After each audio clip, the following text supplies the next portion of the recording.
Hello guys, BPSC online academy में आप लोग का बहुत बहुत स्वागत है। हम लोग question number 111 and page number 48 तक कवर किए थे। ये पेज नंबर हम लोग 49 नंबर से स्टार्ट यहाँ पे करेंगे और क्वेश्चन नंबर 112 से। ठीक है, ये बीपीएससी का क्वेश्चन बैंक है जो लगभग 25 से 30 साल का क्वेश्चन जो इसमें पूछा गया है बीपीएससी में, कई बार रिपीट हुआ है। तो उसी क्वेश्चन का ये सीरीज है रहे हैं या बीपीएससी टीचर के लिए जो तैयारी कर रहे हैं वो ज़रूर इसको देख के जाइए, इससे बहुत फ़ायदा मिलने वाला है। ठीक है, तो चलिए स्टार्ट करते हैं आज का सेशन। आज का सेशन का पहला क्वेश्चन है, लॉर्ड वेलेस्ली की सहायक संधि को स्वीकार करने वाला पहला मराठा सरदार कौन था? तो ये था पेशवा बाजीराव टू। इसके द्वारा क्या किया था? लॉर्ड वेलेस्ली के जो सहायक संधि थे उसको स्वीकार करने वाला पहला मराठा सरदार था ये। इसका एक्सप्लेनेशन दिया है, वेलेस्ली ने भारतीय राज को अंग्रेजी राजनीतिक परिधि में लाने के लिए सहायक संधि प्रणाली का प्रयोग किया था। उसने सहायक संधि का आविष्कार नहीं किया। इस प्रणाली का अस्तित्व तो पहले ही था, वह सने सने विकसित हुई थी, मतलब धीरे धीरे इसका विकास हुआ था।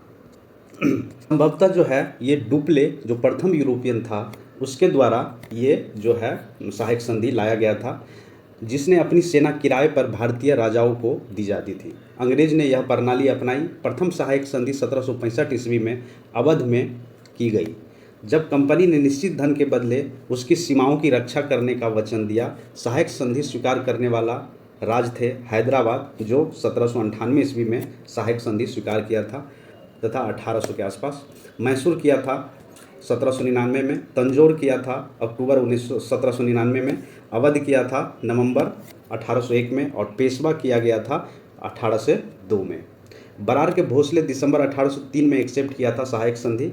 और सिंधिया जो माने थे वो कब माने थे सहायक संधि को? 1804 में। जोधपुर, जयपुर, बूंदी, भरतपुर, ये सारे जो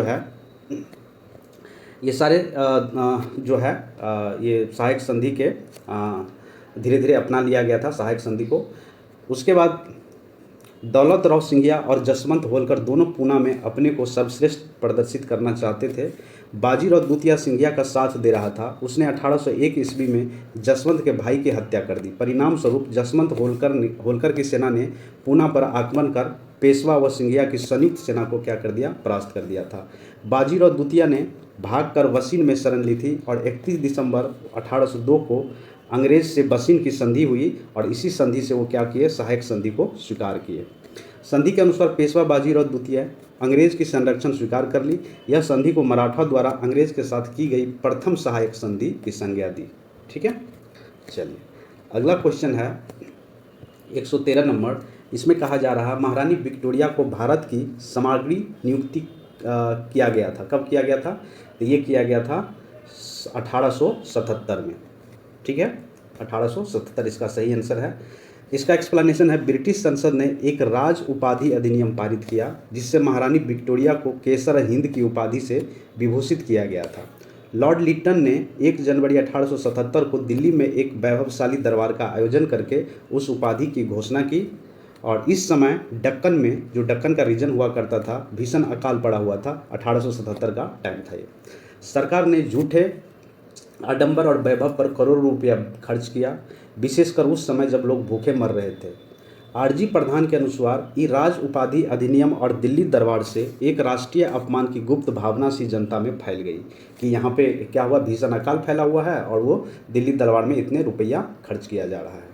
कलकत्ता की एक पत्रिका ने इसकी तुलना उस घटना से की जब नीरो बंसी बजा रहा था और रोम जल रहा था। ठीक है, ये कलकत्ता की एक पत्रिका द्वारा ये रिलेट किया गया।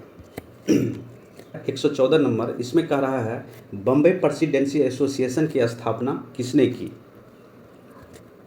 तो ये किया गया था किसके द्वारा? फिरोज शाह मेहता के द्वारा किया गया था, केटी तेलंग के द्वारा किया गया था। बाकी ऑप्शन उस साइड है, देख लेते हैं। और किसके द्वारा किया गया था? तैयब जी के द्वारा किया गया था। ये सारे थे, उपयुक्त में से कोई नहीं, उपयुक्त में से एक से अधिक हो जाएगा। ठीक है, 1885 ईस्वी में बम्बई प्रेसिडेंसी एसोसिएशन की स्थापना किया गया था फिरोज शाह मेहता के द्वारा, केटी तेलंग के द्वारा और बदरुद्दीन तैयब जी के द्वारा। ये प्रमुख नाम है, सबका नाम आप लोग याद रखिएगा। इसका उद्देश्य लोगों में राजनीतिक विचार का प्रचार प्रसार करना था। ठीक है, अगला क्वेश्चन है, भारत संघ इंडियन एसोसिएशन के संस्थापक कौन थे? तो इंडियन एसोसिएशन के जो संस्थापक थे वो सुरेंद्र नाथ बनर्जी थे। 26 जुलाई 1876 को सुरेंद्र नाथ बनर्जी ने आनंद मोहन बोस के सहयोग से इंडियन एसोसिएशन की स्थापना कलकत्ता में किया गया था। ये डेट एवं ये प्लेस याद रखिएगा। यह तत्कालीन संस्थाओं में से सबसे महत्वपूर्ण संस्था थी, जिसे कांग्रेस से पूर्व अखिल भारतीय स्तर की संस्था का सम्मान प्राप्त था। मतलब कि जब इंडियन नेशनल कांग्रेस का गठन किया गया था उससे पहले का ये संगठन है। और इस संस्था द्वारा क्या किया गया था कि सिविल सेवा परीक्षा में जो सुधार की मांग की गई थी, इलवर्ट बिल जैसे विवाद को लेकर आंदोलन चलाया गया था। इंडियन एसोसिएशन, जिसको भारत संघ के नाम से भी हम लोग जानते हैं, इसमें जमींदारों का स्थान पर मध्यम वर्ग की प्रधानता थी। मतलब मध्यम वर्ग के लोग इसमें ज़्यादा पार्टिसिपेट किए थे। अगला क्वेश्चन है 1876 में इंडियन एसोसिएशन की स्थापना किसने की थी? तो ये सुरेंद्र नाथ बनर्जी के द्वारा किया गया था। कहाँ पे? कलकत्ता में किया गया था। और ये डेट भी आप याद रखेंगे, 1876 में इंडियन एसोसिएशन की स्थापना सुरेंद्र नाथ बनर्जी के द्वारा किया गया था। अब यहाँ पे वही क्वेश्चन पूछा जा रहा है कि राष्ट्रीय कांग्रेस मतलब इंडियन नेशनल कांग्रेस से पूर्व सबसे प्रमुख संस्था थी, तो ये कौन सा था? Indian association of Calcutta. फिर बाद में जाके वो इंडियन नेशनल कांग्रेस में मर्ज हो जाता है, तो हम लोग बाद में देखेंगे कि कब मर्ज होता है। यहाँ पे देखिए एक्सप्लेनेशन दिया हुआ है कि 26 जुलाई 1876 को सुरेंद्र नाथ बनर्जी ने आनंद मोहन बोस के सहयोग से इंडियन एसोसिएशन या भारत संघ की स्थापना किया कलकत्ता में।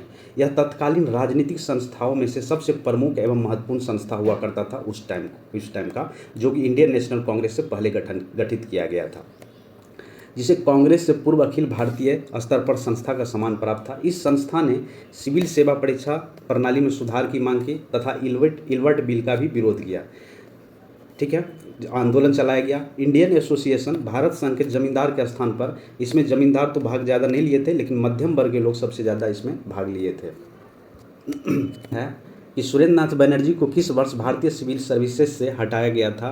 तो ये हटाया गया था कब? 1874 ईस्वी में। ठीक है, उसके बाद 1876 में इंडियन एसोसिएशन नाम का ये संस्था गठन किया था। इसका एक्सप्लेनेशन कुछ इस प्रकार है कि सुरेंद्र नाथ बनर्जी द्वितीय भारतीय थे जिन्होंने ICS परीक्षा पास किया था। इससे प्रथम नियुक्ति सिलहट बांग्लादेश में असिस्टेंट मजिस्ट्रेट के पद पर हुई थी। यहीं पर मामूली भूल की वजह से 1874 में इन्हें पद से क्या कर दिया गया? बर्खास्त कर दिया गया। अगला क्वेश्चन है 119 नंबर, राजनीतिक सुधार को लेकर विरोध करने वाले पहले भारतीय कौन थे? तो ये राजा राम मोहन राय थे। इसका एक्सप्लेनेशन इस प्रकार है, राजनीतिक सुधार को लेकर विरोध करने वाले पहले भारतीय राजा राम मोहन राय थे। उन्होंने मानव अधिकार, लोकतांत्रिक मूल्यों के विकास पर कई लेख लिखे। बिपिन चंद्र पाल ने लिखा कि भारत में राजनीतिक स्वतंत्रता का संदेश सबसे पहले राजा राम मोहन राय ने दिया था। कुछ इतिहासकार सुरेंद्र नाथ बनर्जी को राजनीतिक सुधारों के लिए आंदोलन करने वाले पहले भारतीय मानते हैं, लेकिन वास्तविक में कौन है? राजा राम मोहन राय है। यहाँ पे दिया हुआ है, ये BPSC प्री 2011 में पूछा गया था क्वेश्चन, और पूछा जा रहा है कि मद्रास महाजनपद सभा की स्थापना की गई थी किस वर्ष? तो देखिए ये बेसिकली 1874 ईस्वी में स्थापना किया गया था, जिसमें से ऑप्शन कोई नहीं है। तो आइए इसका एक्सप्लेनेशन हम लोग पढ़ लेते हैं। मद्रास महाजन सभा की स्थापना मई 1884 ईस्वी में B राघवचारी और G सुब्रमण्यम तथा P आनंद चरलू के द्वारा किया गया था। ये 3 नाम याद रखिएगा। मद्रास महाजनपद का जो स्थापना किया गया था ये 1884 में B राघवचारी के द्वारा और G सुब्रमण्यम तथा P आनंद चारलू के द्वारा किया गया था। अगला क्वेश्चन है, भारतीय राष्ट्रीय कांग्रेस के प्रथम अधिवेशन में कितने प्रतिनिधि ने भाग लिया था? तो टोटल 72 प्रतिनिधि भाग लिए थे। इसका एक्सप्लेनेशन है कि भारतीय राष्ट्रीय कांग्रेस की स्थापना जो हुआ था वो 1885 ईस्वी में हुआ था, और किसके द्वारा किया गया था? तो ये किया गया था A.O. ह्यूम के द्वारा किया गया था, जो एक अवकाश प्राप्त अंग्रेजी अधिकारी हुआ करते थे। इसका पहला अधिवेशन 28 दिसंबर 1885 को बम्बई में स्थित गोकुलदास तेजपाल संस्कृत विद्यालय में आयोजित किया गया। इसमें कुल 72 प्रतिनिधि भाग लिया था। भारतीय राष्ट्रीय कांग्रेस के पहले अधिवेशन की अध्यक्षता जो किए थे वो वोमेश चंद्र बनर्जी, जिसको W.C. बनर्जी के नाम से भी जानते हैं, तथा इसके प्रथम महासचिव जो बने थे वो A.O. ह्यूम स्वयं बने थे, जो इनका स्थापना किया था। फिर यहाँ पे वही क्वेश्चन रिपीट हो रहा है। भारतीय राष्ट्रीय कांग्रेस की स्थापना की गई थी किस वर्ष? तो 1885 में किया गया था। देखिए 1999 भी ये क्वेश्चन पूछा गया। भारतीय राष्ट्रीय कांग्रेस की स्थापना 1885 ईस्वी में A.O. ह्यूम के द्वारा किया गया था, जो एक अवकाश प्राप्त अंग्रेजी अधिकारी हुआ करता था। इसका पहला अधिवेशन 28 दिसंबर 1885 को बम्बई में हुआ था। कहाँ पर? गोकुल दास तेजपाल संस्कृत विद्यालय में किया गया था।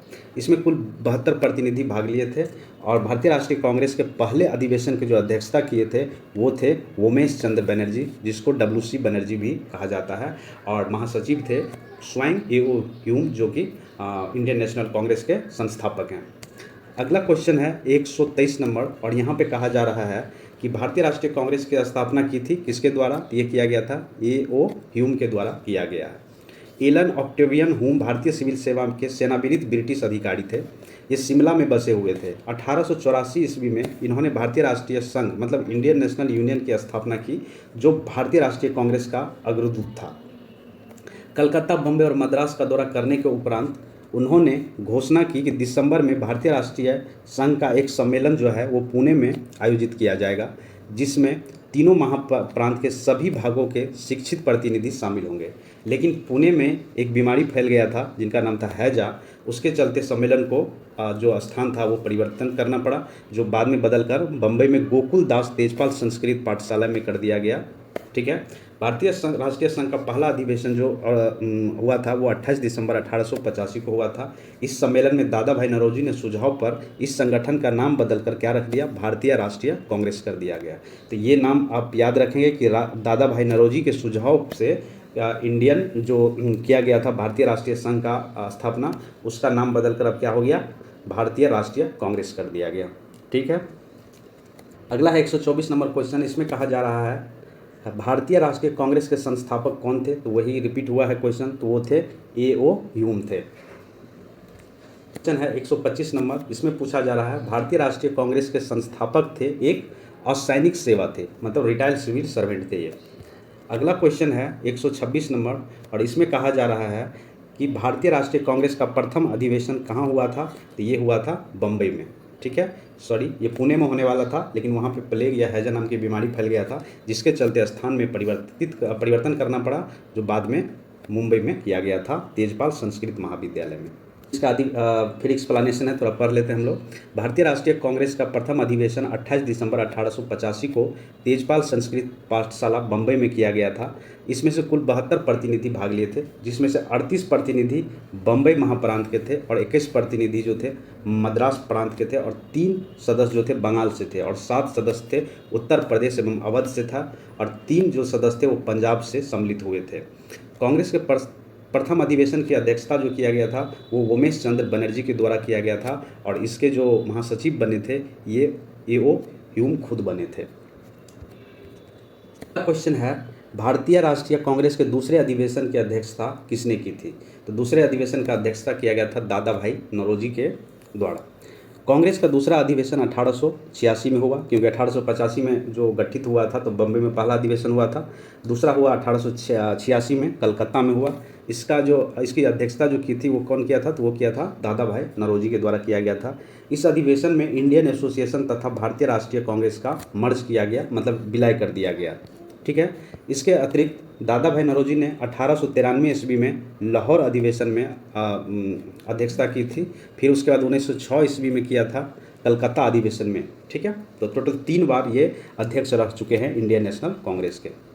अगला क्वेश्चन है 128 नंबर। इसमें कहा जा रहा है महात्मा गांधी ने भारतीय राष्ट्रीय कांग्रेस के किस अधिवेशन की अध्यक्षता की थी? तो ये किया गया था 1924 वाले अधिवेशन में, जो कि बेलगाम में ऑर्गेनाइज किया गया था। ये BPSC 2017 में ये क्वेश्चन पूछा गया है। इसका एक्सप्लेनेशन है कि दिसंबर 1924 में बेलगाम में कांग्रेस अधिवेशन हुआ, जो कि 39वें वार्षिक अधिवेशन हुआ था, और जिसका अध्यक्षता जो किया था वो कौन किए थे? वो किए थे महात्मा गांधी के द्वारा किया गया था। इस अधिवेशन में एक प्रस्ताव द्वारा यह निश्चित किया गया कि गांधी जी के रचनात्मक कार्यों पर बल दिया जाए। इसी अधिवेशन में गांधी दास समझौता को अनुमोदन भी किया गया। यहाँ दास का मतलब है CR दास। अगला क्वेश्चन है 129 नंबर। इसमें कहा जा रहा है कि इंडियन नेशनल कांग्रेस की प्रथम भारतीय महिला अध्यक्ष कौन बनी थी? तो ये बनी थी सरोजिनी नायडू। तो सही आंसर हो गया C। सरोजिनी नायडू प्रख्यात कवित्री भी थी और राष्ट्रवादी भी थी। वर्ष 1925 में कानपुर का एक अधिवेशन होता है इंडियन नेशनल कांग्रेस का, जिनका अधिवेशन होता है 40वें अधिवेशन, और इस अधिवेशन में जो अध्यक्षता होता है वो सरोजनी नायडू के पास होता है। ठीक है, तो सरोजनी नायडू जो प्रथम भारतीय महिला थी जो अध्यक्ष बनी थी इंडियन नेशनल कांग्रेस के, वो गांधी के विश्वासपात्र और निष्ठावान सहयोगी भी थी। स्वतंत्रता संग्राम में भाग लेने पर उन्हें कई बार जेल भी जाना पड़ा। वर्ष 1947 से 1949 में यह उत्तर प्रदेश की राज्यपाल के तौर पे भी ये कार्यरत रही है। ठीक है, यूपीएससी प्री में पूछा गया 2011 में क्वेश्चन है, भारतीय राष्ट्रीय कांग्रेस का 27वां अधिवेशन किस स्थान पर हुआ था? तो ये किया गया था कहाँ पे? माकीपुर में। और कब हुआ था? तो 1912 में। तो एक्सप्लेनेशन में भारतीय राष्ट्रीय कांग्रेस का 27वां अधिवेशन 1912 में हुआ था बांकीपुर, बिहार में। ठीक है, इस अधिवेशन का जो अध्यक्षता किए थे वो किए थे R.N. माधोलकर ने के द्वारा किया गया था। इस अधिवेशन में A.O. ह्यूम को कांग्रेस का पिता कहा गया। ठीक है, बांकीपुर में जो अधिवेशन हुआ उसमें क्या कहा गया? A.O. ह्यूम को कांग्रेस का पिता कहा गया। अगला क्वेश्चन है 131 नंबर, इसमें कहा जा रहा है कि पुस्तक poverty and un British rule in India किसने लिखी थी? तो ये लिखा गया था दादा भाई नौरोजी के द्वारा। तो सही आंसर हो गया इसका बी। नेशन दिया हुआ है poverty and un British rule in India नामक पुस्तक के लेखक हैं दादा भाई नौरोजी। देखिए यहाँ पे एक स्टेटमेंट वाला क्वेश्चन है।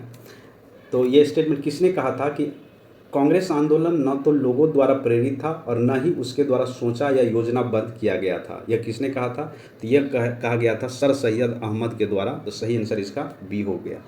इसका एक्सप्लेनेशन देख ले। इसका एक्सप्लेनेशन है कि 1888 ईस्वी में सर सैयद अहमद खान ने एक संयुक्त भारतीय Rajya Sabha United Indian patriotic association बनाई, जिसका स्पष्ट उद्देश्य कांग्रेस के प्रचार को निष्फल बनाना था और लोगों को कांग्रेस से दूर रखना था। सर सैयद अहमद खान ने कहा कि कांग्रेस आंदोलन न तो लोगों द्वारा प्रेरित था, ये स्टेटमेंट और ये नाम आप लोग याद रखिएगा। सर सैयद अहमद खान के द्वारा कहा गया कांग्रेस के बारे में, कांग्रेस आंदोलन न तो लोगों द्वारा प्रेरित था और न ही उसके द्वारा सोचा गया या योजनाबद्ध किया गया था। अगला क्वेश्चन है, देख लेते क्या कर रहा है। इसमें कहा जा रहा है, मुझे विश्वास है कि कांग्रेस अपने विनाश की तरफ जा रही है और मेरी यह बड़ी इच्छा है कि भारत में रहते इसके शांति प्रिय निधन के लिए इसका सहायक बनूं। यह किसने कहा था? तो यह कहा गया था लॉर्ड कर्जन के द्वारा। तो सही आंसर इसका हो गया सी।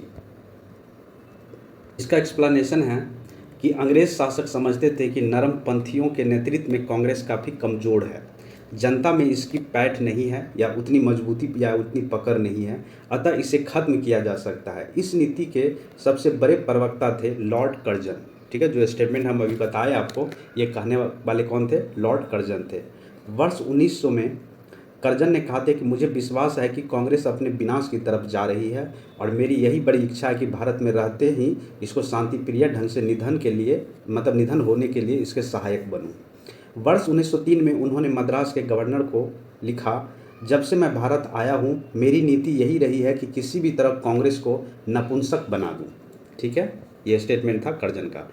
कर्जन ने कांग्रेस अध्यक्ष के नेतृत्व में प्रतिनिधि मंडल से मिलने से इनकार कर दिया था।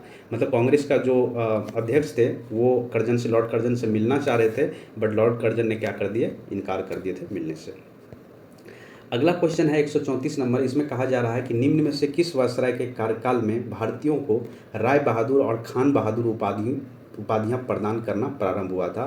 तो ये लॉर्ड लिटन के टाइम में ये उपाधि देना प्रारंभ हुआ था। इसका एक्सप्लेनेशन है कि लॉर्ड लिटन के काल में भारतीयों को राय बहादुर का उपाधि और खान बहादुर की उपाधि जो है वो देना प्रारंभ हुआ था। वर्नाकुलर प्रेस एक्ट जो 1878 ईस्वी में लॉर्ड लिटन के काल में पारित किया गया था। अगला क्वेश्चन है, अधिकतर नरमपंथी नेता थे शहरी क्षेत्र से। ठीक है, जो गांव के थे तो वो तो ग्राम दल के थे, लेकिन जो नरमपंथी थे वो शहरी क्षेत्र से बिलोंग करते थे। उदारवादी राजनीति या राजनीति भिक्षावृत्ति के युग में अधिकांश नरमपंथी नेता यथा दादा भाई नौरोजी, फिरोज शाह मेहता, दिनसा वाचा, उमेश चंद्र बनर्जी, सुरेंद्र नाथ बनर्जी जैसे नेता जो है ये शहर क्षेत्र से संबंध रखते थे। और इस काल में कांग्रेस पर समृद्धशाली मध्यवर्गीय बुद्धिजीवी का, जिससे वकील, डॉक्टर, इंजीनियर, पत्रकार एवं साहित्य व्यक्ति सम्मिलित थे। तो उपाधियां और बड़े बड़े पद इन लोगों के लिए आकर्षक रखते थे। मतलब बड़े लोग हुआ करते थे शहर के, तो ये उपाधि जब देते थे तो वो लोग खुश हो जाते थे कि चलो अंग्रेज़ ने हम लोगों को कुछ दिया है। कांग्रेस में आने वाले ये प्रतिनिधि बड़े नगरों से आते थे और जन साधारण से इनका कोई संपर्क नहीं था। मतलब जो छोटे तबके के लोग से उस सबसे ज़्यादा संपर्क में ये लोग रहते नहीं थे। फिरोज शाह मेहता ने स्वयं कहा कि कांग्रेस की आवाज़ जनता की आवाज़ नहीं है, परंतु उसके साथ रहने वाले अन्य देशवासियों का यह कर्तव्य है कि वे इसकी भावनाओं को समझें और उन्हें व्यक्त करें और उसके उपचार का प्रयत्न करें। 136 नंबर क्वेश्चन कह रहा है कि निम्न में से कौन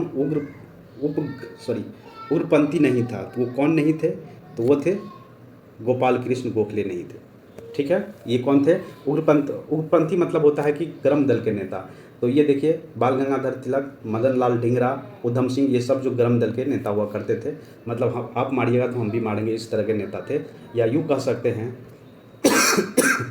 कि ये सब का जो विचारधारा था लड़ के आज़ादी लेने का विचारधारा था। लेकिन गोपाल कृष्ण गोखले, दादा भाई नौरोजी, ये सब का जो विचारधारा हुआ करता था वो मांग के आज़ादी ले, ये विचारधारा के ये थे। तो आपको पता ही होगा गर्म दल के नेता, 3 नेता महत्वपूर्ण थे, लाल, बाल, पाल, ये 3 नेता थे गर्म दल के। तो यहाँ पे एक्सप्लेनेशन दिया है, गोपाल कृष्ण गोखले उदारवादी खेमे से संबंध थे। मतलब उदारवादी नेता थे ये। वह स्वभाव और मूर्ति न्यायप्रियता, मतलब आराम से न्याय मिल जाए उस पर विश्वास रखते थे। उन्हें पूर्ण विश्वास था कि देश का पूर्ण उद्धार उत्तेजना के बवंडरों में नहीं हो सकता है। मतलब कि इसका विचार था कि लड़ के हम लोग आज़ादी नहीं ले सकते हैं। वे साधन और साध दोनों की पवित्रता पे विश्वास करते थे। इन्हीं विचार से प्रभावित होकर गांधी जी उनके शिष्य बन गए थे। ठीक है, अगर आपको कहीं पूछा जाए महात्मा गांधी के पॉलिटिकल गुरु कौन थे, तो वो थे गोपाल कृष्ण गोखले। ठीक है, उन्होंने 1889 ईस्वी में इलाहाबाद कांग्रेस अधिवेशन के मंच से राजनीति में भाग लिया और 1897 ईस्वी में उन्हें और वाचा को भारतीय व्यय के लिए नियुक्त बेवेल्जी आयोग में प्रमुख, मतलब कोई पोस्ट दे दिया गया। वर्ष 1902 में वह बम्बई संविधान परिषद के लिए और कालांतर में इम्पीरियल लेजिस्लेटिव काउंसिल के लिए चुने भी गए थे भारत की तरफ से। है भारत सेवक समाज की स्थापना किसने की थी? तो ये किया गया था गोपाल कृष्ण गोखले के द्वारा किया गया था और महात्मा गांधी के ये पॉलिटिकल गुरु थे गोपाल कृष्ण गोखले। इनका एक्सप्लेनेशन है कि 1905 में पूना में गोपाल कृष्ण गोखले ने भारतीय सेवक संघ या सेवक मंडल सर्वेंट ऑफ इंडियन सोसाइटी की स्थापना की, जिसका उद्देश्य भारत सेवा के लिए प्रचार तैयार करना था और संवैधानिक रूप से भारतीय जनता के सच्चे हितों और प्रोत्साहन देना था। इस मंडल ने V Srinivas Shastri, G Deodhar, NM Joshi, Pandit Hridaynath Kunzru जैसे महान समाज सेवक पैदा किए। MC सीतलवाड़, BN राव तथा आदिल कृष्ण अय्यर इसके सदस्य भी रहे थे। 138 नंबर क्वेश्चन है, 1905 में सर्वेंट ऑफ इंडिया सोसाइटी की स्थापना किसके द्वारा की गई थी? तो ये किया गया था गोपाल कृष्ण गोखले द्वारा। ये डेट आप याद रखिएगा, 1905 में सर्वेंट ऑफ इंडिया सोसाइटी की स्थापना किया गया था गोपाल कृष्ण गोखले के द्वारा। अगला क्वेश्चन है 139 नंबर, रजनी पाम दत्त ने कहा वे साम्राज्यवाद से लड़ते भी थे और सहयोग भी करते थे। उन्होंने किस राजनीतिक गठबंधन के बारे में यह कहा था? तो ये कहा गया था भारतीय राष्ट्रीय कांग्रेस के बारे में। इसका एक्सप्लेनेशन दिया हुआ है कि रजनी पाम दत्त ने यह कथन भारतीय राष्ट्रीय कांग्रेस के बारे में कहा था। कांग्रेस कई अवसर पर अंग्रेजी हुकूमत के साथ सहयोग भी करती थी और जैसे प्रथम विश्व युद्ध में भारतीय सहयोग हो गए थे, गांधी इरविन वार्ता हो गया था। इसके अतिरिक्त भारतीय राष्ट्रीय कांग्रेस ने साम्राज्यवाद का विरोध करते हुए भी अंग्रेज से आज़ादी की लड़ाई लड़ते हुए देश को स्वतंत्र भी कराया था। ठीक है, तो ये स्टेटमेंट जो हम बताए थे ये किसके द्वारा कहा गया था? ये कहा गया था रजनी पाम दत्त के द्वारा। ठीक है, ये समय समय पे इंडियन नेशनल कांग्रेस जो है अंग्रेज को समर्थन भी करते हैं और समय समय पर विरोध भी करते हैं। अगला क्वेश्चन है कि भारतीय राष्ट्रीय आंदोलन गर्मपंथियों के प्रभावाधीन आया। ये कब आया कि मतलब गर्मपंथी उग्र हो गए कि हम अब लड़के ही लेंगे? तो ये आया 1906 के आसपास में। ठीक है, तब जाकर 1907 में क्या हो जाता है, गर्म दल और नरम दल सूरत अधिवेशन में अलग हो जाता है। वर्ष 1906 के बाद भारतीय राजनीति में कांग्रेस के भीतर गर्म दल का प्रभाव बढ़ा। गर्म दल का नेतृत्व जो प्रमुख कांग्रेसी नेता हुआ करते थे, 3 नेता हुआ करते थे प्रमुख, बाल गंगाधर तिलक, लाला लाजपत राय और बिपिन चंद्र पाल तथा अरविंद घोष। अरविंद घोष, इसीलिए इनको कहा जाता है लाल बाल पाल। इन नेताओं ने स्वराज को अपना लक्ष्य बनाया। तिलक ने नारा दिया, स्वराज मेरा जन्मसिद्ध अधिकार है और मैं इसे लेकर रहूँगा। ये बहुत ही फेमस स्टेटमेंट है, अक्सर एग्जाम में पूछ दिया जाता है, तो ये बात आप याद रखेंगे। 141 नंबर क्वेश्चन कह रहा है कि बाल गंगाधर तिलक लोकमान्य तिलक के नाम से जाने लगे जब वे लोकप्रिय शिक्षक थे। उन्हें एक लोकप्रिय अखबार शुरू किया था। सरकार ने उन्हें रैंड मर्डर केस में अभियुक्त बनाया गया था। उन्होंने शिवाजी और गणपति उत्सव शुरू किया था। इसका सही आंसर है ई, मतलब एक से ज़्यादा। इसका एक्सप्लेनेशन पढ़ेंगे तो बाकी चीज़ समझ में आएगी। तो आइए हम लोग पढ़ते हैं। तो इसमें कहा जा रहा है कि ब्रिटिश सरकार ने बाल गंगाधर तिलक को पुणे के असिस्टेंट कलेक्टर जो है रैंड नाम के थे, उनकी हत्या के मामले में अभियुक्त बनाया गया था। तिलक को दोषी पाया गया और उन्हें 18 माह के कठोर कारावास की सज़ा सुनाई गई। जब वो जेल से बाहर आए तो वे एक राष्ट्रीय नायक मतलब नेशनल हीरो के रूप में उभरे और उन्हें लोकमान्य की उपाधि प्राप्त हुई। इस तरह किसी एक घटना नहीं बल्कि अनेक राष्ट्रवादी कार्यों के बाद तिलक को लोकमान्य की उपाधि दी गई थी। निम्नलिखित में से कौन सा नेता कांग्रेस के गरम दल से संबंधित था? तो इसमें जो दिया हुआ ऑप्शन, इसमें अरविंदो घोष। वैसे अगर बात करें तो लाल बाल पाल जो है वो गरम दल के नेता हुआ करते थे। तो सही आंसर इसका ए हो गया। अब यहाँ पे एक्सप्लेनेशन दिया हुआ है, देख लेते हैं। अरविंदो घोष कांग्रेस के गरम दल के नेता थे। वह गरम दल के 4 स्तंभ हुआ करते, 4 में से एक हुआ करते थे, जो लाला लाजपत राय, बाल गंगाधर तिलक, बिपिन चंद्र पाल एवं अरविंदो घोष। ये जितने भी नाम सुने आप, सब गरम दल के नेता थे। 1893-94 ईस्वी में अपने लेख में उन्होंने कहा कि कांग्रेस श्रमिक वर्ग से दूर है, मतलब जो छोटे तबके के लोग हैं, जो काम करने वाले लोग हैं, उससे क्या है, कांग्रेस बहुत दूर है, अराष्ट्रवादी है और पूर्णतः असफल रही है। और इसकी शासकों को अप्रसन्न करने में भय से स्पष्ट न कहने की नीति को कायरता की संज्ञा दी। इसके अनुसार कांग्रेस क्षय रोग से मरने वाली है, मतलब इनके द्वारा कहा गया है कि कांग्रेस जो है क्षय रोग से मरने वाली है। वर्ष 1908 में पुलिस द्वारा मनिक तल्ला उद्यान में छापा मारकर जिन 34 लोगों को गिरफ्तार किया, उनमें से अरविंदो घोष भी थे। सभी के ऊपर अलीपुर षड्यंत्र करने के मामले में मुकदमा चला। अरविंद घोष को 1 वर्ष की सज़ा हुई, किंतु बाद में साक्ष्य के अभाव में उन्हें छोड़ दिया गया। कालांतर में वे आतंकवादी क्रियाकलापों से अलग होकर एक सन्यासी बन गए तथा पौंडीचेरी चले गए और उसके बाद वो पौंडीचेरी में ही रह गए। कि नेशनल काउंसिल ऑफ एजुकेशन की स्थापना कब हुई थी? तो नेशनल काउंसिल ऑफ एजुकेशन की स्थापना किया गया था 15 अगस्त 1906 को। ये पूछा गया बीपीएससी 2011 में। हाँ, इसका एक्सप्लेनेशन है, राष्ट्रीय शिक्षा के क्षेत्र में सर्वप्रथम 8 नवंबर 1905 को रंगपुर नेशनल स्कूल की स्थापना की। 16 नवंबर 1905 में कलकत्ता में एक सम्मेलन का आयोजन किया गया। इस सम्मेलन में राष्ट्रीय साहित्य, वैज्ञानिक और तकनीकी शिक्षा देने के लिए राष्ट्रीय शिक्षा परिषद, जिसका नाम है नेशनल काउंसिल ऑफ एजुकेशन, की स्थापना करने का फैसला लिया गया और 15 अगस्त 1906 को सदगुरु दास बनर्जी द्वारा राष्ट्रीय शिक्षा परिषद की स्थापना की गई थी। अगला क्वेश्चन है 144 नंबर, और इसमें कहा जा रहा है कि राष्ट्रीय आंदोलन में निम्न में से किसको नरम दलीय के तौर पर नहीं जाना जाता है? तो ये है बाल गंगाधर तिलक। बाकी अगर दादा भाई नौरोजी की बात करें तो ये नरम दल के थे। गोपाल कृष्ण गोखले जो कि महात्मा गांधी के राजनीतिक गुरु रहे हैं, इनको भी नरम दल के अंतर्गत रखते हैं। MG रानाडे भी नरम दल के थे, लेकिन लाल बाल पाल जो है, ये तीनों जो थे चारों, ये गरम दल के नेता थे। उग्रवाद के 4 प्रमुख स्तंभ हुआ करते थे, जिसमें कौन? उग्रवाद मतलब गरम दल, लाला लाजपत राय, बाल गंगाधर तिलक, तीसरा है बिपिन चंद्र पाल और अरविंदो घोष। इसको रखा गया उग्रवादी नेता में, मतलब कि गरम दल के नेता। बाल गंगाधर तिलक इस विचारधारा के अग्रदूत थे। उन्होंने कांग्रेस की अनुयायी और विनय नीति को आलोचना की, मतलब उन्होंने जो नरम दल के लोग थे वो कह रहे थे कि मांग के आज़ादी लेंगे, उसका क्या किए, ये आलोचना किए। तिलक ने कांग्रेस के बारे में कहा था, यदि हम वर्ष में एक बार मेढक की तरह टरटराए तो हमें कुछ नहीं मिलने वाला। ये स्टेटमेंट किसका था? बाल गंगाधर तिलक का है, याद रख लीजिएगा। दादा भाई नौरोजी तथा गोपाल कृष्ण गोखले कांग्रेस के उदारवादी दल के नेता थे, जबकि MG रानाडे समाज सुधारक थे। ठीक है, चलिए आगे बढ़ते हैं। आगे है 145 नंबर।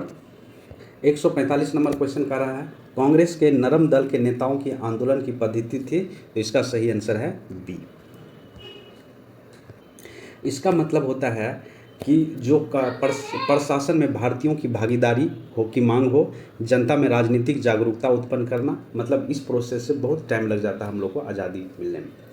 ठीक है, अगला क्वेश्चन है 146 नंबर। इसमें कह रहा है कि शेर ऑफ पंजाब के नाम से इसमें से कौन मशहूर थे? तो ये थे लाला लाजपत राय, को कहा जाता है शेर ऑफ पंजाब।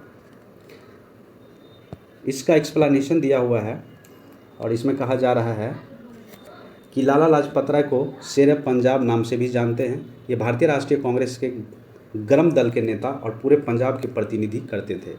इन्हें पंजाब केसरी भी कहा जाता है। साइमन कमीशन के विरोध में एक जुलूस के नेतृत्व करते समय लाला जी लाठियों के प्रहार से घायल हो गए। परिणाम स्वरूप 27 नवंबर 1928 का उनका देहांत हो गया था। अगला क्वेश्चन है 147 नंबर। अभिनव भारत से कौन संबंधित है? तो ये संबंधित है वीडी सावरकर। तो ये क्या है, अभिनव भारत से कौन संबंधित है? तो ये संबंधित है वीडी सावरकर। ठीक है, सही आंसर ये हो गया। इसका स्थापना 1904 में किया गया था। स्थान था नासिक, महाराष्ट्र। संस्थापक थे कौन? वीडी सावरकर थे। और वीडी सावरकर का जो पूरा नाम है विनायक दामोदर सावरकर थे। इसके द्वारा 1899 में स्थापित किया गया था मित्र मेला, और 1904 में किया गया था गुप्त सभा, जिसको अभिनव भारत में परिवर्तित कर दिया गया। 148 नंबर क्वेश्चन है, मुजफ्फरपुर में किंग्सफोर्ड की हत्या का प्रयास कब किया गया था? तो ये किया गया था 1908 में। सही आंसर ए हो गया।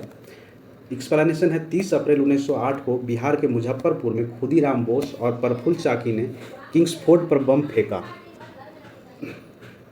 फेंका, परंतु किंग्सफोर्ड बच गया और दुर्भाग्य से राष्ट्रीय आंदोलन से हमदर्दी रखने वाले मिस्टर केनेडी की पत्नी एवं पुत्री मारी गई। प्रफुल्ल चाकी ने पुलिस से बचने के लिए आत्महत्या कर ली तथा खुदीराम बोस को गिरफ्तार कर लिया गया और उसको फांसी पर चढ़ा दिया गया। अब कह रहा है 149 नंबर, निम्न में से कौन सा एक राष्ट्रवादी समाचार पत्र नहीं था? तो द टाइम्स ऑफ इंडिया जो था उस टाइम में जो राष्ट्रवादी समाचार पत्र नहीं हुआ करता था। टाइम्स ऑफ इंडिया एक राष्ट्रवादी समाचार पत्र नहीं था। इसके अतिरिक्त द हिंदू, बंगाली, द महारत्ता समाचार पत्र राष्ट्रवादी सोच को बढ़ावा देने वाले समाचार पत्र थे। अगला है 150 नंबर क्वेश्चन। इसमें कहा जा रहा है क्रांतिकारी गतिविधियों के साथ कौन सी पत्रिका जुड़ी हुई नहीं थी? तो ये है यंग इंडिया। ठीक है, ये क्रांतिकारी गतिविधियों के साथ नहीं जुड़ी हुई थी। इसका एक्सप्लेनेशन है यंग इंडिया पत्रिका जो है क्रांतिकारी गतिविधियों के साथ जुड़ी नहीं थी। यंग इंडिया पत्रिका का संपादक महात्मा गांधी के द्वारा किया जाता था। महात्मा गांधी अहिंसक आंदोलन के समर्थक थे।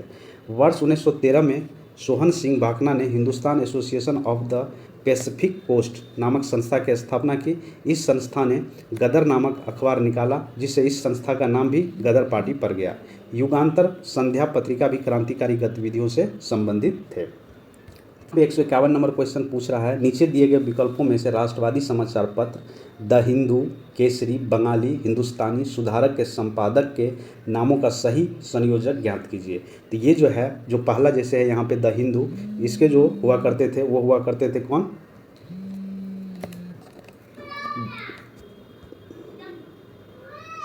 इसका सही आंसर डी है। आप लोग एक बार मिला लीजिएगा इसको। जी सुब्रमण्यम, उसके बाद कौन है? बाल गंगाधर तिलक, सुरेंद्र नाथ बनर्जी, गंगा प्रसाद वर्मा, गोपाल कृष्ण गोखले। सही आंसर इसका डी है। यहाँ पे एक्सप्लेनेशन दिया हुआ है समाचार पत्र, और यहाँ पे संपादक है। द हिंदू के संपादक कौन थे? जी सुब्रमण्यम अय्यर थे। केसरी के संपादक कौन थे? बाल गंगाधर तिलक थे। बंगाली के संपादक कौन थे? सुरेंद्र नाथ बनर्जी थे। हिंदुस्तानी का गंगा प्रसाद वर्मा, सुधारक का गोपाल कृष्ण गोखले। तो ये सही क्रम है। तो आप लोग एक बार इसको मिला लीजिएगा। तो आज का सेशन यहीं पे रखते हैं। पेज नंबर 54 तक हम कवर किए हैं।